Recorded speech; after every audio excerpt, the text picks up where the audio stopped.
Queridos, quem está nos acompanhando desde o início, você vai retomar o Evangelho de São Marcos, no capítulo 5.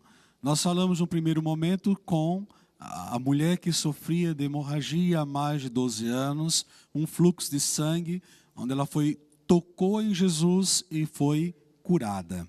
Nós falamos sobre o toque da cura. Quando Deus nos toca, nós somos curados. Falamos um pouco sobre Elias e agora, continuando o texto bíblico, Evangelho de São Marcos, no capítulo 5, continuando o texto bíblico, a partir do versículo 35, nós vamos entrar agora num segundo contexto, que é a expressão que Jesus diz para Jairo: não tenha medo, crê somente. Não tenha medo, basta ter fé. Diz a palavra: enquanto ainda falava, chegou alguém da casa do chefe da sinagoga, anunciando: tua filha morreu. Para que ainda incomodas o mestre? Ouvindo Jesus a notícia que era transmitida, dirigiu-se ao chefe da sinagoga: não temas, crê somente. E não permitiu que ninguém o acompanhasse, senão Pedro, Tiago e João, irmão de Tiago. Ao chegarem à casa do chefe da sinagoga, viu o alvoroço e os que estavam chorando e fazendo grandes lamentações. Ele entrou e disse-lhes: por que todo esse barulho e esses choros? A menina não morreu, ela está dormindo. Mas riam-se dele. Contudo, tendo mandado sair todos, tomou o pai e a mãe da menina e os que levava consigo, e entrou onde a menina estava deitada. Segurou a mão da menina e disse-lhe: Talita cum, que quer dizer: menina, ordeno-te, levanta-te. E imediatamente a menina se levantou e se pôs a caminhar, pois contava 12 anos. Eles ficaram assombrados. Ordenou-lhes severamente que ninguém o soubesse e mandou que lhe dessem de comer. Palavra da salvação.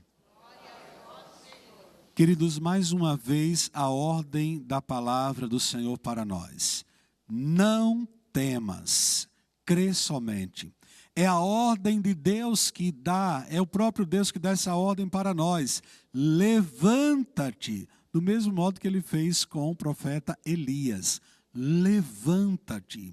E a palavra tão clara, quando mostra que Jairo, quando procurou a Deus, aquele homem que estava desesperado porque a sua filha já estava morta, as pessoas já tinham dado uma péssima notícia a Jairo: sua filha morreu, não incomode mais o mestre.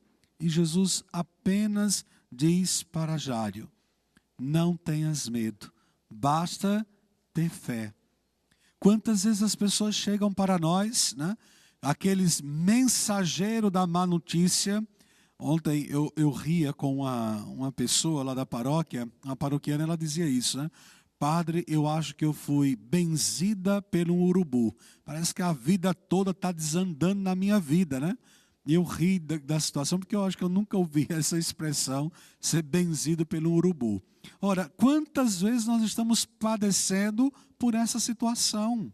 Quantas vezes nós estamos sofrendo uma situação atrás da outra? É um círculo vicioso que parece que não vai ter fim nunca mais. Parece conta de final de mês, né? Termina uma, começa outra. Termina uma, começa outra. Então, às vezes nós dizemos: Senhor, o que eu vou fazer? Por onde vou começar? Ou, não tenho mais forças. E a palavra, ela vem trazer esse grande consolo para nós. Não temas, basta ter fé. A fé que cura, a fé que move montanhas. Não tenhas medo.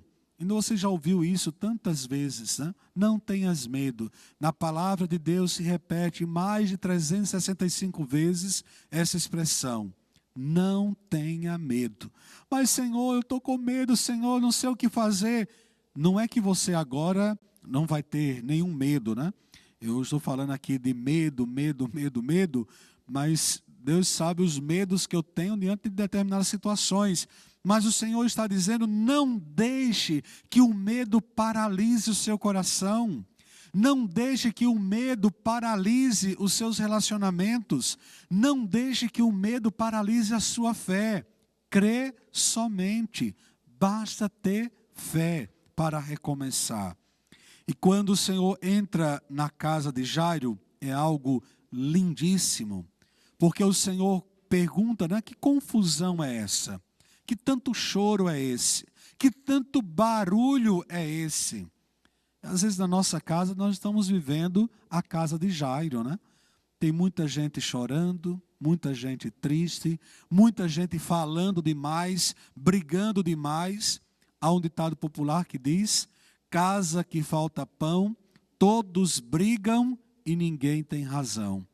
Se está faltando alguma coisa na nossa vida, na sua casa, na minha casa, a gente começa a falar, a culpa é sua, por que você não fez isso? Por que você não falou? Por que você fez sim? Por que você fez assado?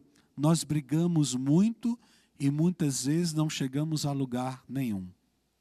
Casa que falta pão, todo mundo briga e ninguém tem razão. A casa de Jairo estava faltando vida. A casa de Jairo estava faltando a presença de esperança, porque lá só tinha gente chorando, porque lá só tinha gente falando alto, latas vazias que só fazem barulho. Quantas vezes nós passamos na nossa vida situações como essa, pessoas que falam, mas agir nada. Fazer alguma coisa para mudar a nossa vida, nada. Quem nunca passou por uma situação, né, de ser vítima da fofoca, por exemplo? Ah, fulano fez assim, fulano fez assado, fulano fez assim, fez assado. Começam a falar 1000 coisas de você. Mas alguém para dizer o que você precisa, o que você está passando, como foi que você superou, esses são poucos. Então, a palavra de Deus diz que quando Jesus entrou na casa de Jairo, a primeira coisa que ele perguntou foi, que confusão é essa? Que tanto barulho é esse? Que tanta gente chorando é essa? E ele vai mudar toda a sorte daquele povo. Me faz lembrar, por exemplo, lá no início da Sagrada Escritura, Gênesis, no capítulo 1, quando a Sagrada Escritura começa dizendo que o mundo estava um caos, a terra estava vazia, a terra estava sem forma, e o Espírito de Deus pairava, colocando ordem e harmonia em toda a terra. É isso que Deus faz quando nos toca. É isso que Deus faz quando entra na nossa casa, entra na nossa vida. Ele entra para organizar a nossa história. Ele entra para organizar nossas ideias, né? Quantas situações eu já passei que você pensa 1000 coisas e nenhuma dá certo. Você faz 1000 projetos, mas nenhuma sai dos seus pensamentos. Mas quando Deus entra na nossa história, Ele nos pergunta, que confusão é essa? Que tanta gente chorando é essa? O Senhor dá uma ordem àquela menina dizendo, menina, ordeno-te, levanta-te. Veja, é o Senhor que nos dá a ordem para nos levantar. Queridos, eu falava anteriormente que falar é muito fácil. Dizer que você não tem medo ou que você tem fé é facílimo. Olhar as grandezas de Deus e dizer, Senhor, como Deus é bom, como Deus opera maravilhas, como é fácil. Principalmente para nós religiosos, né? Como é fácil dizer para você que está em casa, você que está aqui, não tenha medo, coragem, cabeça erguida, ponte de pé. É facílimo, né? Basta compreender um pouquinho a palavra de Deus e você ser apenas um papagaio de pirata, que fica repetindo a mesma coisa. Mas quando nós somos chamados por Deus para vivenciar, para fazer a experiência, para deixar que essa palavra se torne real em nossa história, ah, meu Deus do céu, como dói. Mas sem dor não há nascimento. Se você não passar pelo crivo da provação, você não passa de um mero latão, uma mera bijuteria, e você não é algo precioso, ou você não é, de fato, o ouro ali provado pelo fogo, lapidado pelo fogo. Aí abro já um parênteses para contar algo que aconteceu esse ano 2015, na casa dos meus pais, na nossa família, e algo muito pessoal, me permita partilhar com vocês hoje. Ora, o meu pai, ele é diabético, ele tem 83 anos, mora no interior da Paraíba, e no ano passado, mais ou menos no mês de setembro, ele feriu o pé, melhor ainda, o dedo. No dedo lá, no dedão do pé, uma pequena ferida começou a criar uma bactéria. O diabético tem toda uma resistência de cura, aquela coisa que todos já, pelo menos já ouviram falar. Ele passou setembro, outubro, sem falar para ninguém, ou nós, familiares, não tomamos nenhuma providência para que ele pudesse recuperar aquele pequeno ferimento. Chegando em outubro, ele começou a se queixar de uma maneira mais radical, e dentro dessa queixa maior, fomos até especialista, um vascular. O primeiro vascular olhou e disse assim: olha, eu creio que não tem outra alternativa a não ser amputar a perna dele, porque a coisa já está bem agressiva, a bactéria já está bem avançada e talvez não tenha nenhum outro recurso. Tudo bem, era o primeiro contato que nós tínhamos com o primeiro especialista, fomos para um segundo especialista. Chegando no segundo, a bactéria que era no dedo tinha passado pelo um segundo, já estava no terceiro, já estava na lateral do pé. O segundo especialista olhou e disse a mesma coisa: eu creio que nós temos que amputar a perna dele até acima do joelho, porque a bactéria é muito agressiva e nós temos que conter a bactéria. Ok, uma segunda visão. Fomos por uma terceira visão, um terceiro especialista. O terceiro especialista também falou a mesma coisa. Deveríamos cortar a perna do meu pai até acima do joelho, porque a bactéria era muito agressiva e ele precisava dessa intervenção mais radical. No mês de novembro, o meu pai já não podia mais deitar, porque a dor era tão insuportável, que ele tinha que ficar sentado em uma poltrona, chorando de dor, porque ele já tomava até morfina, né, a fórmula com morfina, e não dava mais efeito. Era uma dor, segundo ele, insuportável, porque a bactéria começou a comer toda a sua carne. Ora, novembro, dezembro, ele, 83 anos, sentado numa poltrona, chorando de dor, emagreceu de uma maneira radical, porque ele não conseguia nem comer, porque a dor era tão insuportável que a comida nem descia mais. Chegou no finalzinho de dezembro, a família já estava preparada para fazer a cirurgia radical, né? Ou seja, amputar a perna dele. E a família reservou o papel ou a missão de falar para o meu pai que ele tinha que amputar a perna, confiou ao padre, né? Deixa o padre chegar. Eu moro em São Paulo, eu fui no dia 1º de janeiro para a casa dos meus pais, então deixaram a incumbência para que eu falasse para o meu pai, ou preparasse o seu coração, que ele tinha que amputar a perna. Imagine isso. 1º de janeiro, o feliz ano novo foi: pai, vamos marcar a cirurgia para amputar a sua perna. Foi um chororô, foi uma grande confusão dentro da minha casa, porque nem a gente queria, nem ele queria, nós não aceitávamos aquela situação, mas eram 3 especialistas que já falavam a mesma coisa.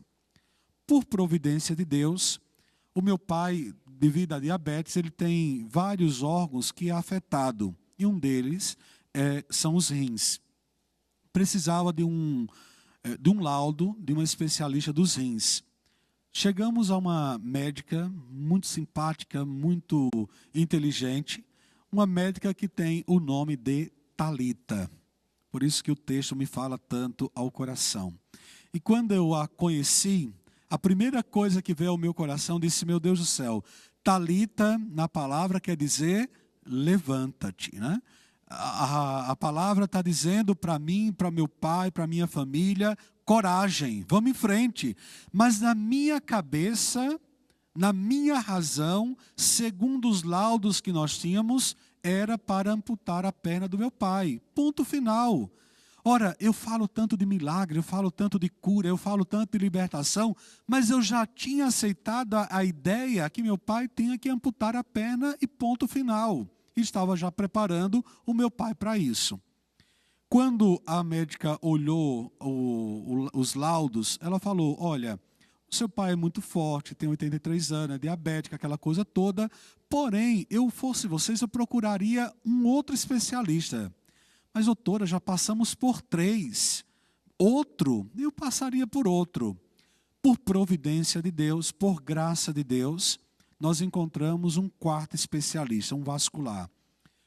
Fora do contexto dos 3, olhou, deu uma visão num todo e falou: olha, de fato os meus colegas têm razão. Para amputar a perna agora, ele vai parar de sentir dor, ele vai eliminar a situação, é uma coisa mais viável que está aqui segundo os exames. Porém, há mais uma possibilidade. Nós podemos tentar fazer uma angioplastia para tentar desobstruir a veia, mas não prometo nada. Ele pode entrar com um problema no pé e sair sem a perna e sem os rins. Ele pode entrar com um problema no pé e vocês já providenciarem todo o velório. Imagina a situação, né? Eles: não vou fazer nenhum ato heróico, eu vou fazer aquilo que está ao meu alcance. Se vocês quiserem, nós tentamos. Esse procedimento nos custou R$30 mil.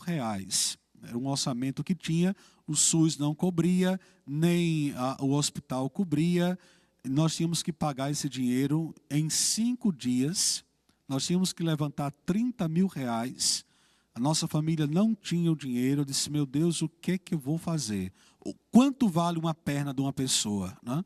Eu via que a perna do meu pai valia 30 mil naquela situação. Lancei uma campanha pelos meios das redes sociais, pelo Facebook. Os amigos se juntaram, os familiares se juntaram. Nós, num milagre de Deus, numa grandeza de Deus, porque em pleno mês de janeiro, as pessoas de férias, contas tudo dobradas, né? Todo mundo aqui sabe muito bem as dificuldades do mês de janeiro. Resultado, passaram-se 4 dias, nós, graças a Deus, a providência que agiu através dos amigos, nós conseguimos levantar esse dinheiro, pagamos a cirurgia. Chegou na cirurgia, o médico deixou bem claro: é uma possibilidade. É uma possibilidade, eu não garanto nada. Vocês podem gastar essa fortuna, mas também já pode preparar até o velório, que tudo pode acontecer. Ora, era uma possibilidade. E durante 20 dias, que isso foi do dia 1º de janeiro ao dia 20 de janeiro, eu confesso isso para vocês, eu não tinha outra oração, eu não tinha outra expressão, eu não sabia rezar mais nada a não ser: faça-se a tua vontade, Senhor. Faça a tua vontade. Se for para ele se curar, amém. Se é que ele vai morrer, amém. Se ele vai ter que amputar a perna, amém. Se ele vai fazer a hemodiálise, amém. Senhor, faça a tua vontade. Eu não sabia mais o que pedir a Deus, eu não sabia mais o que rogar a Deus, eu não sabia mais o que era melhor para o meu pai, eu não sabia o que era melhor para a minha família, a não ser dizer: faça a tua vontade. No meio desse percurso de 20 dias, eu faço parte de uma comunidade que tem sede em João Pessoa, na Paraíba, se chama Consolação Misericordiosa. Lá nós estávamos num cerco de Jericó, ou seja, 7 dias e 7 noites diante do Santíssimo Sacramento, orando, intercedendo e rogando a intercessão de Nossa Senhora do Desterro. O fundador, irmão Sandro, ele apresentou as orações, cada oração uma mais bela do que a outra, e eu aprendi uma frasezinha, essa que eu comecei o dia dizendo, né? Nossa Senhora do Desterro, desterrai e não demorai. Nossa Senhora do Desterro, desterrai e não demorai. Era a única oração que eu fazia durante 20 dias. Senhor, faça a tua vontade. Nossa Senhora do Desterro, desterrai e não demorai. E essa palavra, por bela que aconteceu, porque no meio disso tudo, uma amiga indo visitar a gente lá no hospital, levou essa passagem de Marcos, no capítulo 5, dizendo, padre, não tenha medo, né? Imagine, é como diz o ditado, ensinando o Pai Nosso ao vigário, né? Padre, não tenha medo, vamos rezar, tudo pode acontecer. E eu só falava, Senhor, faça a tua vontade. Nossa Senhora do Desterro, desterrai e não demorai. Foram momentos de tensões, foram momentos de terror, foram momentos 20 dias que parece que foram uma eternidade. Imagine, eu via meu pai sentado na poltrona, nós não tínhamos condições de fazer nada a não ser ficar do lado dele, chorar com ele, sofrer junto. Porque nós não tínhamos, a medicação não fazia efeito, a alimentação ele não queria. Se a gente ia falar alguma coisa, ele irritado já brigava, já xingava, e eu simplesmente dizia, Senhor, faça a tua vontade. Tinha que dormir numa cadeira de plástico, ora tinha que dormir no chão, porque não tinha estrutura para ficar outras pessoas lá no quarto acompanhando o meu pai. Foram 20 dias de sacrifício, de dor, de lágrimas, de vazio, porque na hora que nós estamos sofrendo, na hora que a dor toca a nossa pele, parece que o chão é nos tirado e a gente diz, meu Deus do céu, para onde eu vou? Por onde caminho? Qual é a melhor saída? A vontade de arrancar a dor da pessoa que nós amamos para dar um pouco de alívio? E assim se passaram 20 dias. Meu pai fez a cirurgia.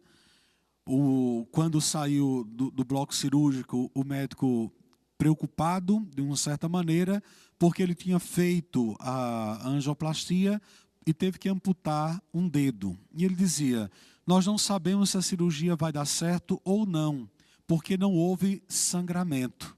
E tudo indica que ele não vai ter que passar por mais uma cirurgia para amputar a perna. E ficou aquela tensão, o que nós vamos fazer? Meu Deus, misericórdia, Senhor, ele vai ter que passar tudo de novo, né? E a palavra que me vinha era Marcos, no capítulo 5, né, que nós estamos lendo, no versículo 16. Não tenha medo, basta ter fé. E assim eu passei a noite inteira meditando nesse versículo. Não tenha medo, basta ter fé. Senhor, faça a tua vontade. Nossa Senhora do Desterro, desterrai e não demorai. No outro dia, cedinho, o meu pai teve uma baixa na sua diabetes. Ele quase morreu, não pela cirurgia, mas porque ele teve essa hipoglicemia, né? Ou seja, o açúcar dele baixou num nível muito perigoso. O médico teve que vir correndo, teve que reanimá-lo, aquela situação toda. E a gente com a tensão do dedo, se sangrava, se não sangrava, meu pai entre a vida e a morte. Resultado, na hora que tiraram o curativo, aquilo sangrava feito uma fonte, né? Jorrava sangue, e a gente só olhava um para o outro e dizia, meu Deus, muito obrigado. Isso foi mais ou menos no dia 22 de janeiro. Hoje, meu pai, graças a Deus, ele caminha sozinho, não precisa nem de muletas. Ele come sozinho, ele toma banho, ele dorme em sua cama. Ele voltou basicamente nas suas atividades normais para um homem de 83 anos. E eu tenho dito isso para ele todos os dias. Meu pai, eu tenho muitos amigos ou pessoas queridas que não têm uma perna, que não têm as duas, que passaram por situações extremas e que O Senhor teve uma graça especial com 83 anos de ser preservado de não amputar sua perna. Eu digo para ele, aproveite, porque a vida é muito breve. Às vezes a gente tem as duas perninhas e se acomoda. Às vezes a gente tem tudo para ser feliz e fica parado, estacionado. E Deus, Ele sempre nos dá uma ordem, levanta-te, né? Porque a maior amputação é aqui dentro do coração. A maior dor não é a física, mas é aquela que você não consegue administrar aqui dentro do seu coração. E eu não sei hoje o que você tem passado, e por isso que eu pedi a permissão de contar esse fato, né? A cada dia, a cada instante, a cada minuto que Deus ele agiu na minha família, que Ele percorreu pela dor do meu pai, eu tenho falado, Senhor, faça a Tua vontade. Dói, machuca, maltrata, arranca toda a estabilidade familiar. Mas quando você tem fé, você supera. Quando você olha além, você não enxerga somente a dor. E quando eu via lá meu pai sofrendo, né, eu tive que ficar muito próximo dele, colocar comida na boca, dar banho, trocá-lo, tudo, ele dependia de tudo, e era eu e o meu irmão, e eu ficava, Senhor, misericórdia, que eu não sei o que fazer. Eu não sei como administrar a dor, eu não sei o que fazer porque está doendo também em mim, porque isso doía na minha alma. E a única coisa que me consolava era, Senhor, faça a Tua vontade. Nossa Senhora do Desterro, desterrai e não demorai. Com certeza, nosso Senhor deu essa graça especial para ele, deu essa graça especial ao meu coração, para a minha família, não porque somos melhores de maneira alguma, mas porque nosso Senhor sabe que a medida para a sua salvação era isso. A medida para que ele se colocasse de pé, não só pelo fato das duas pernas, mas de pé na sua fé, na sua esperança, na confiança em Deus, ele tinha que passar por esse ato de misericórdia, por esse ato de bondade. Então veja, para cada um de nós aqui, para você que está em casa, é nosso Senhor que vem, que entra na nossa casa e faz um milagre. Eu lembro que quando eu estava voltando do hospital, trazendo meu pai, e ele não podia andar, né? E foi uma das experiências que eu vou guardar isso para o resto da minha vida.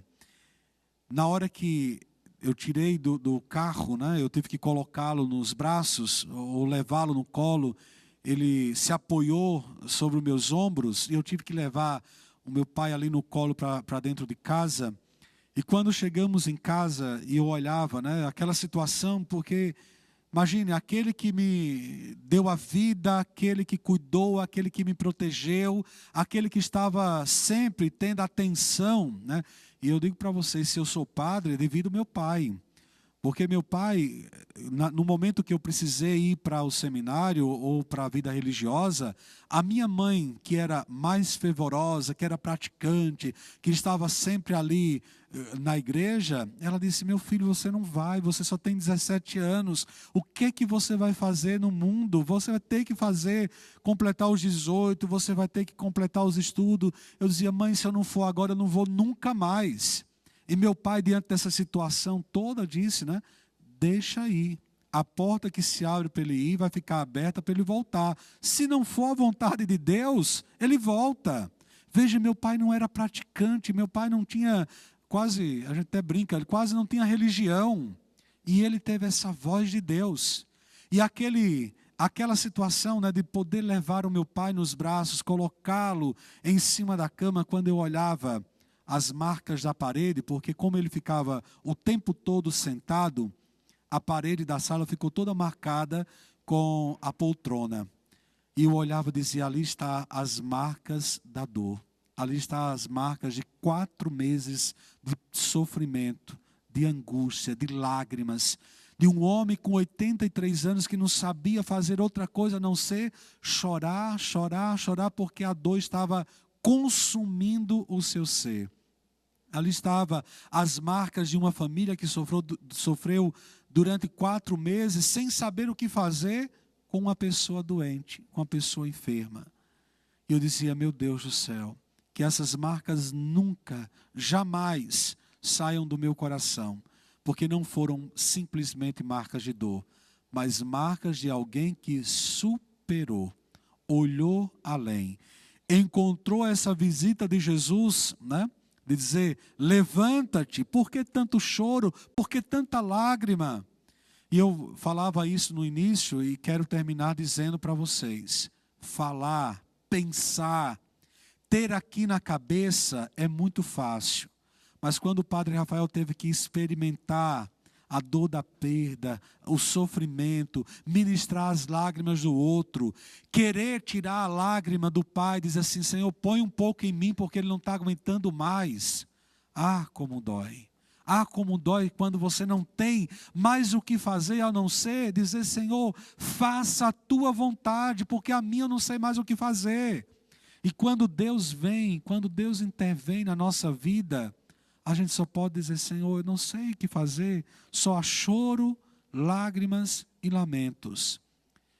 A história da minha família foi marcada por vários momentos como esse. O ano passado, minha mãe teve que passar por 3 cirurgias, às pressas, quase morreu também. Foi um ano muito difícil, foi uma dor atrás da outra, uma dor atrás da outra, um sofrimento atrás de outro, mas o que nos sustentou, e o que nos sustenta até hoje é a fé.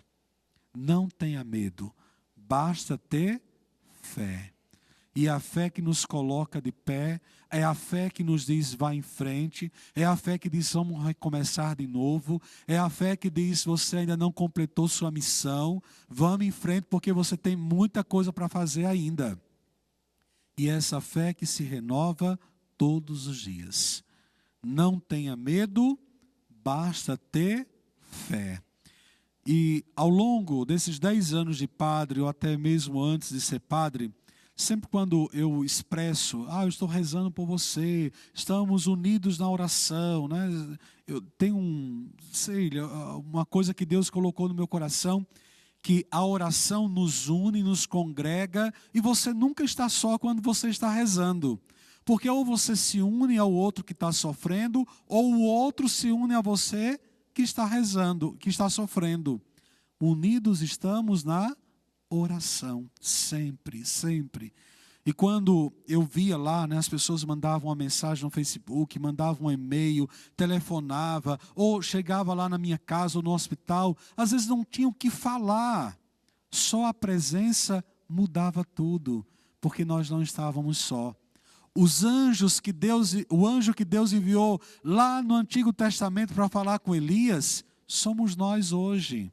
Quando você tem a coragem, quando você tem essa sensibilidade, quando vê o outro sofrendo, dizendo, não tenha medo, basta ter fé. Você não está só.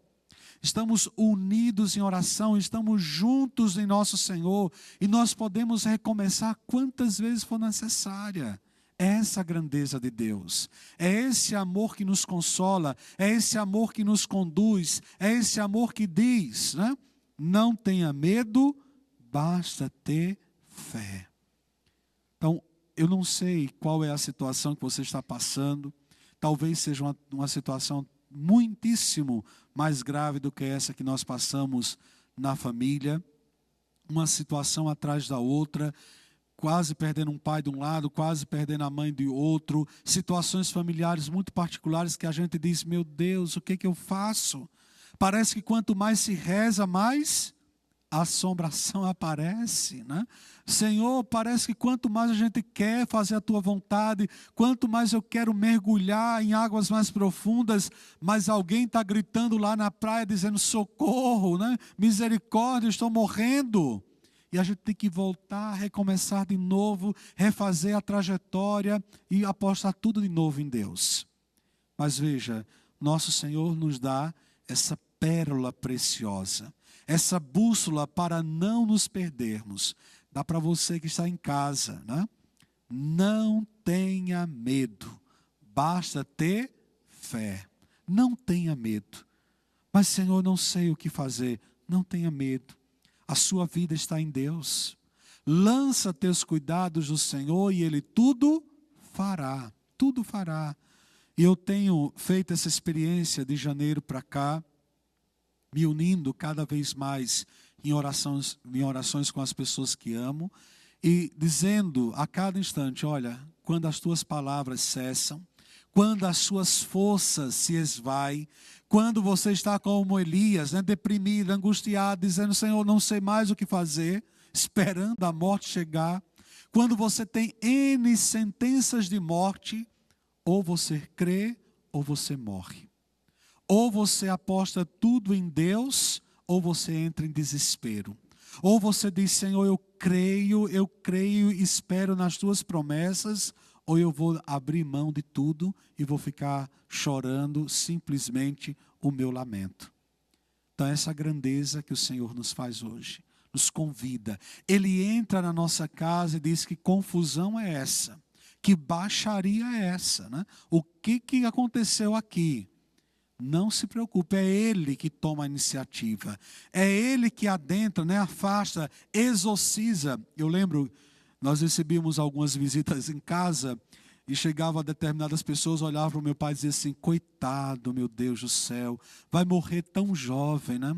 Quanta dor. E a gente ficava olhando assim, me permita dizer, a vontade era de esganar a pessoa que falava isso, né? Porque a gente lutando, a gente rezando, a gente pedindo a Deus, e chegava uma pessoa e jogava um balde de água fria naquilo que nós estávamos rezando. Quanto espírito de urubu tem por aí, né? Quantas pessoas que querem roubar a nossa alegria, a nossa esperança, a nossa fé. Quantas pessoas adentram na nossa casa só para fazer bagunça, só para fazer leve trás, só para movimentar o caldeirão do inferno. Mas quando o nosso Senhor entra, Ele coloca ordem, Ele coloca harmonia. Quando o nosso Senhor entra na nossa casa, Ele diz, não tenha medo, basta ter fé. Ordeno-te, levanta-te. Do mesmo modo que Ele ordenou a Elias, do mesmo modo que Ele ordenou a mulher com fluxo de sangue, do mesmo modo que Ele ordenou ao meu pai, Ele ordena para você também. Levanta-te, põe-te de pé, porque você ainda tem um longo caminho. Amém? Coloca a mão sobre o seu coração e você vai dizer assim comigo, Senhor Jesus, a minha vida, a vida da minha família, muitas vezes está um caos, uma verdadeira bagunça. Mas hoje eu te peço, Senhor, vem trazer harmonia, vem trazer a cura, vem trazer a libertação. Senhor Jesus, por misericórdia, eu clamo agora, vinde meu socorro.